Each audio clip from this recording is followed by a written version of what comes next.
Alright, if you guys are an OG, I'm gonna hit you with a little bit of a throwback right now. Why hello everyone, my name is Junior Senpai, and welcome back to the channel. Does it hit you in the nostalgia? I know, me neither. Anyways, what's good everyone, my name is Sen, welcome back to the channel and another story time video. First things first, you already know I want to shout someone out before we actually get started with the video.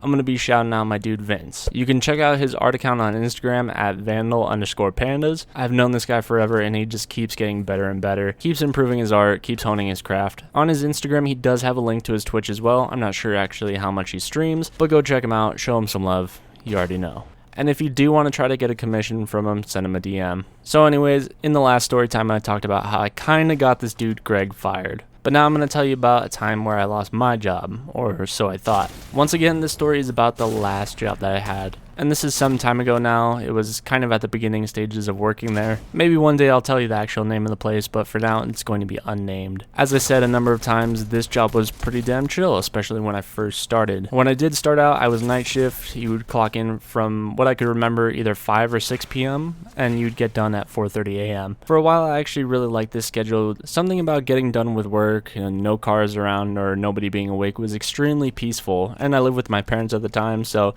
it was pretty much like I lived by myself. After I'd get home, I would just work on a video or play some games, whatever I felt like. But now I'm an old man. There's no way I could go back to night shift pretty much. It would just be too brutal on me. I'm just too old, man. When I first started working at this place, I came from a startup at a different warehouse that seemingly actually went under and we all got laid off. That place does have a few story times of its own, which I will tell in future videos, but for now let's continue. Now, after that job went under, I took about 3 weeks or a month off because honestly that job was pretty brutal. I was working 5 days a week and anywhere from 10 to 12 hours a day. By this time I wasn't really used to working anything more than 8, so yeah, it was a pretty big change for me at the time. After I was done taking some time off, I finally applied for the place in question. This warehouse was a bit bigger than what I was used to, so it was a little bit intimidating at first. I got hired on as something called a putwaller, and all you do is stand in the area with a bunch of bins and totes. The totes come down from a conveyor with stuff in them, and all you have to do is grab a scanner, scan the bin, scan the item in the bin, and the scanner will tell you where to put said item. And then you just rinse and repeat. Now at first this was cool, but eventually I hated this job in particular. I don't like standing in one spot for too long. I get this weird tunnel vision, and the day goes super slow because of it. Back when I first started, however, I didn't really mind this job. Eventually I got trained on a couple of other things, and while I was working this place, I was going through a temp agency. Now this temp agency works hand in hand with the main company itself, but a lot of the time you'll go through this agency, and you can get hired on by the main company, but a lot of the times you will get hired on through the temp agency, work for about 6 months or so, and then get hired on. In these 6 months I was putwalling, and I had some really decent days and some really not decent days. A lot of it depends on what you get in the totes. I was okay at putwalling, but it's not like I was godlike at it or anything. While I was running through the temp agency, they did train me in one other thing, and that was tote running. Tote running was alright. It was just another job like working the dock where you didn't have to worry about numbers, but it was a lot more physically demanding. All you would do is take totes from the putwallers that were emptied, put them on a cart, and then take them back to the places where they were at the beginning, and then you do that for the whole day. But some days you'd have to be schmoovin', because if you couldn't keep up with the putwallers, all the totes would start to overflow and you'd get really backed up. I'm really not sure if at the time I was training for something else called Water Spider. I actually don't remember, but I for sure know that I was training in totes. For this 6 month span, I was pretty good for my attendance, and someone told me the fact that they were cross-training me was looking pretty good. It seemed as if I was pretty likely to ditch my temp agency and get hired on. I'm really not sure why, but nearing the end of the year, I was leaving more and more and just not showing up in general. I'm not sure why I did this. I'm not sure if it was because I didn't like working there, or if I was lazy, or rather do other things. Maybe I just wasn't liking the job anymore. I don't know, but I was leaving or not showing up to work a lot more, and one of these days that I went in, one of the people that was in charge of the temp agency came up to me and said, "Hey, I noticed that your attendance hasn't been all that great lately. If you keep it up, I can't promise this place is going to hire you on, and we may let you go." Now, at the time, I didn't really care all that much because I was living with my parents, and I would much rather be working on YouTube videos than be stuck at work for 10 hours of my day. I don't remember this guy's exact title, but he was one of the couple of people that was in charge of the temps, and I think we'll call him Carlos. Carlos was alright. He was a bit of a hard ass, but not really too bad. Everyone that talked about this dude knew he had some hardcore favoritism towards the girls and would just generally be a lot nicer to them. Eventually he either quit or got let go, but I did see him a year later while I was bowling with a friend of mine. Anyways, Carlos was right. My attendance was starting to be pretty shit, so I needed to get my stuff together. So for the remaining 3 months that I had left, I didn't really miss any days and made my attendance as best as it could be. After a month, Carlos did leave and got replaced by this dude that we'll call Nate.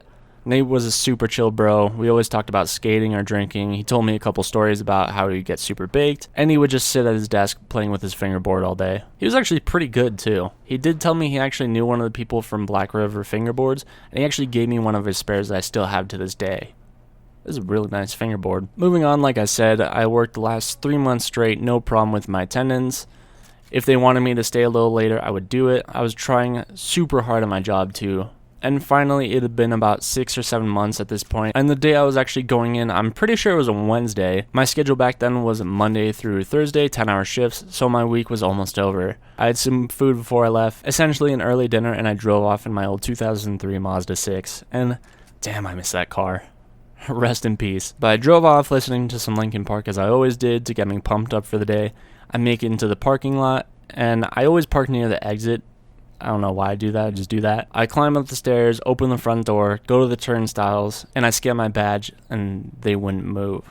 So I try again, and nothing. I call security over, I'm like, hey, for some reason my badge isn't working. They have the computer right next to the door, so they ask me for my name. I tell them, they look me up and say, hey, I'll be right back, I'm gonna go get somebody. And right now I'm thinking nothing of it. I had no reason to believe I'd be getting fired. Nobody talked to me, I was doing everything fine. My attendance had been perfect for the last 3 months. I'm sure it has to be some kind of badging issue. And then I see Nate coming up to me. He gets to the door and I say jokingly, what's up, Nate? Like, am I fired or something? And I'm thinking of this as a joke. There's no way in my brain that I'm actually fired. And all he says was, yeah, buddy, I'm really sorry. I don't know why they decided to let you go. You were a really good worker. And with this, I was totally shocked. He said, I don't know why they didn't give you a phone call or anything yesterday. I'm really sorry you had to come all the way out here and hear this news. And I thought there was no fucking way. I was just purely shocked. Something I've almost always done whenever I get fired or let go from any place like this, I don't really try to get angry. I don't start yelling. I just try to be as understanding as possible, even if I'm pissed off. Because if you have a good attitude about it, there's still potential and a door open for you to get potentially hired again. So all I say is, oh man, don't worry about it. It's not a big deal. I understand. Thank you so much for your time. So I start walking through the door, headed home. And I was so bummed. I actually really liked this job at the time. I made some friends. I didn't hate the job. I was actually getting pretty cool with the managers too. And as I was starting to head out the door, I called my mom and was like, hey, I just found out that I was fired. And she was shocked too. She said, that sucks. I'm really sorry. It's not a big deal. Just come home. We'll chat so you can blow off some steam. I said bye and started driving. Now, 5 minutes later into my drive, I get a call from a number I didn't recognize. And most of the time, I don't answer calls from people or numbers I don't know. But I made an exception this time. I answered the call, they said, hey, is this Sen? And the person that was in a sort of panic was actually Nate. And he's like, oh, bro, come back, you're not fired, you're not fired. It was an error with the paperwork, and you still have a job if you want it. And once again, I was shocked. Are you serious? And Nate says, yeah, I'm really sorry something with the paperwork didn't get submitted, so it just showed everyone as just being let go. Now, because the paperwork wasn't submitted in a timely manner and didn't meet a deadline, it just read everyone as being let go. So he said, you can come back anytime you want to. And by now I was already mentally committed to going home. So I said, hey, I'm already getting pretty close to my house. So can I come back Monday? Because first off, I was 100% taking the day off after everything I just went through within that 20-minute span. And I wanted an early start to my weekend, and he said, for sure, that's great, we'll see you on Monday as a full hire on. So after that call, I felt so much better. I got home, told my mom and dad about the full story that went down. They were glad I still had a job and was getting hired on top of that. And when I did go in on the following week, one of the managers came up to me and apologized to me, saying the whole misunderstanding was his fault to begin with. He was responsible for submitting the paperwork. He got the deadline mixed up with a different date, and because of that, everyone came up as fired. I didn't hold it against him because I got a 5-day weekend to play games and work on videos, so I wasn't really too mad at this manager. And he was actually a pretty chill bro. After all that, I moved on to work with the company for about 5 years or so, and eventually moved on to my current job where I am now. So that's actually going to do things for this storytime video. I hope you liked it. I guess if there's a lesson in all this, submit your paperwork timely. I don't know. I guess another one would be, don't be a dickhead if you get fired. Like, it still leaves the door open for you to get rehired. And I was really glad I was civil, because if I was just a complete asshole, chances are they wouldn't have called me back. Let me know in the comments what you thought. Remember to drop a like and share the video, and I'll see you guys later. Peace.